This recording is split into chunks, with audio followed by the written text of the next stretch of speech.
Hi guys, just back here with you to read some more Harry Potter. We are on page 196 of The Prisoner of Azkaban. And let's see, it's been a while since I've read, unfortunately. Harry has just received the Marauders map from Fred and George Weasley, and he has already gone through the Witch's Hump, right, in Hogwarts, and he's found his way to Hogsmeade, and he's in the Cellar of Honeydukes. So that was where we kind of left off. So that is where we are. Not 196, we're on page 197. Top of 197 if you're following along. Honeydukes was so crowded with Hogwarts students that no one looked twice at Harry. He edged among them, looking around, and suppressed a laugh as he imagined the look that would spread over Dudley's piggy face if he could see where Harry was now. There were shelves upon shelves of the most succulent-looking sweets imaginable, creamy chunks of nougat, shimmering pink squares of coconut ice, fat honey-colored toffees, hundreds of different kinds of chocolate in neat rows. There was a large barrel of every flavor beans, and another of fizzing Whizbees, the levitating sherbet balls that Ron had mentioned.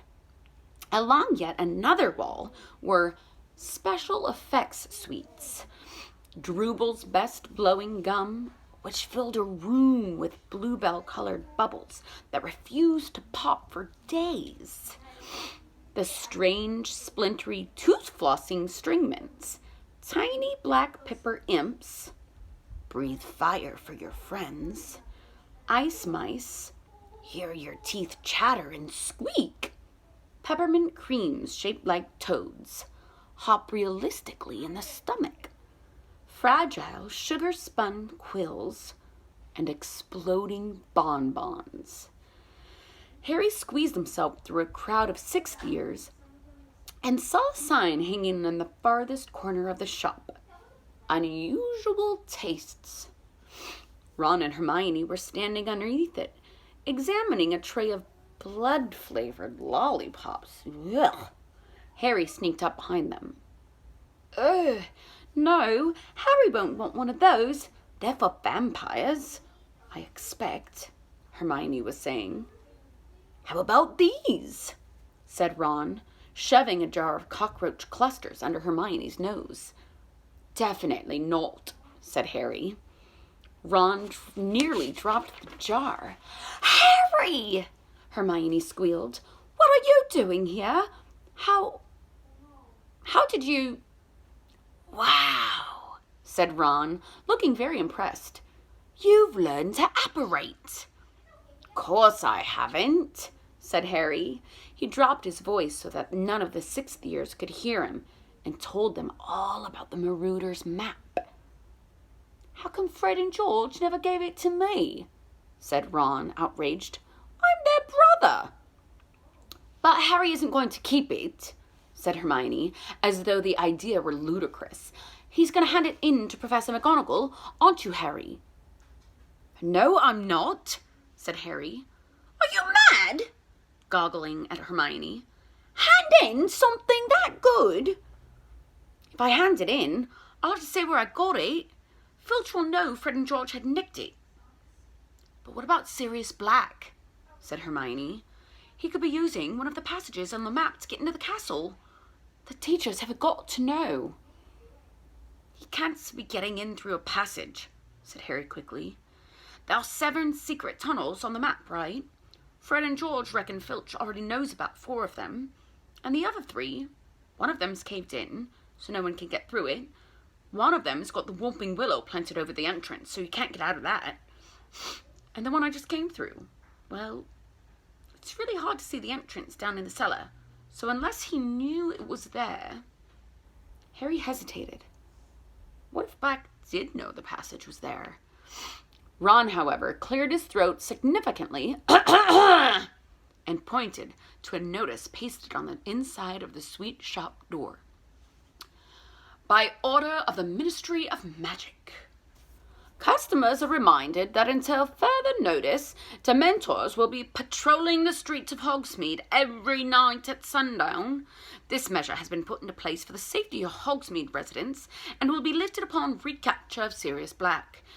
It is therefore advisable that you complete your shopping well before nightfall. Merry Christmas. See, said Ron quietly, I'd like to see Black try and break into Honeydukes with Dementors swimming all over the village. With Dementors sweeping all over the village. Anyway, Hermione, the Honeydukes owners would hear a break-in, wouldn't they? They live over the shop. Yes, but Hermione seemed to be struggling to find another problem. Look, Harry still shouldn't be coming into Hogsmeade. He hasn't got a signed form. If anyone finds out, he'll be in much trouble. And it's not nightfall yet. What if Sirius Black turns up today? Now? He'd have a job spotting Harry in this, said Ron, nodding through the mullioned windows at the thick, swirling snow. Come on, Hermione, it's Christmas. Harry deserves a break. Hermione bit her lip, looked extremely worried. Are you going to report me? Harry asked her, grinning. Oh, of course not. But honestly, Harry. Seeing the fizzing Whizbees, Harry, said Ron, grabbing him and leading him over to their barrel. And the jelly slugs, and the acid pops. Fred gave me one of those when I was 7. It burnt a hole right through my tongue. I remember Mum walloping him with a broomstick. Ron stared broodingly into the acid pop box. Reckon Fred'd take a bit of a cockroach cluster if I told him they were peanuts. When Ron and Hermione had paid for all of their sweets, the 3 of them had left Honeydukes for the blizzard outside. Hogsmeade looked like a Christmas card. The little thatched cottages and shops were all covered in a layer of crisp snow. There were holly wreaths on the doors and the strings of enchanted candles hanging in the trees. Picture that in your brain. Remember, we talk about reading comprehension, and some really good strategies that really great readers do in their brains is they create pictures. So these words, as weird as it is, hearing these words can help you create the picture of what Hogsmeade looks like during winter. And it's really kind of an awesome little sight to see in our brains. Harry shivered. Unlike the other 2, he did not have his cloak. They headed up the street, heads bowed against the wind. Ron and Hermione shouting through their scarves, That's the post office! Zonko's is up there. We could go up to the Shrieking Shack. Tell you what, said Ron, his teeth chattering. Should we go for a butterbeer and the 3 broomsticks? Harry was more than willing. The wind was fierce and his hands were freezing, so they crossed the road and in a few minutes were entering the tiny inn. So remember, too, when they talk about butterbeer, that is not like the grown-up drink. So it's a butterscotch flavored, almost like soda, basically. It's a really rich butterscotch soda. Anyway, I just wanted to clarify that. It was extremely crowded, noisy, warm, and smoky. A curvy sort of woman with a pretty face was serving a bunch of rowdy warlocks up at the bar. That's Madame Rosmerita, said Ron. I'll get the drinks. Shall I? He added, going slightly red. Harry and Hermione made their way to the back of the room, where there was a small, vacant table between the window and a handsome Christmas tree, which stood next to the fireplace. So real quick, I'm going to stop there. I want to ask you guys if you know what the word vacant means. It says that they found their way back to the back of the room where there was a small vacant table. What does that mean? What do you think about that? What does that mean, a vacant table?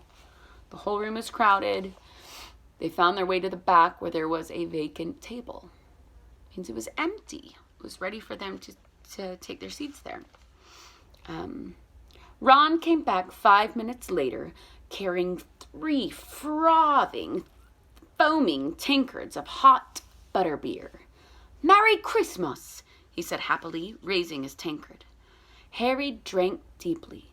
It was the most delicious thing he'd ever tasted, and it seemed to heat every bit of him from the inside. A sudden breeze ruffled his hair. The door of the Three Broomsticks had opened again. Harry looked over to the rim of his tankard and choked. Professor McGonagall and Flitwick had just entered the pub with a flurry of snowflakes, shortly followed by Hagrid, who was deep in conversation with a portly man in a lime green bowler hat and a pinstriped cloak, Cornelius Fudge, Minister of Magic. In an instant, Ron and Hermione had both placed hands on the top of Harry's head and forced him off his stool and under the table. Dripping with butterbeer and crouching out of sight, Harry clutched his empty tankard and watched the teachers and Fudge's feet move toward the bar. Pause, then turn and walk right toward them. Somewhere above him, Hermione whispered, "Mobiliarius." The Christmas tree beside their table rose a few inches off the ground, drifted sideways, and landed with a soft thump right in front of their table, hiding them from view.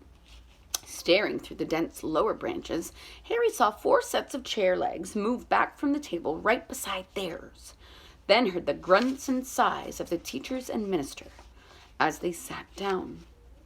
Next, he saw another pair of feet wearing sparkly turquoise high heels and heard a woman's voice.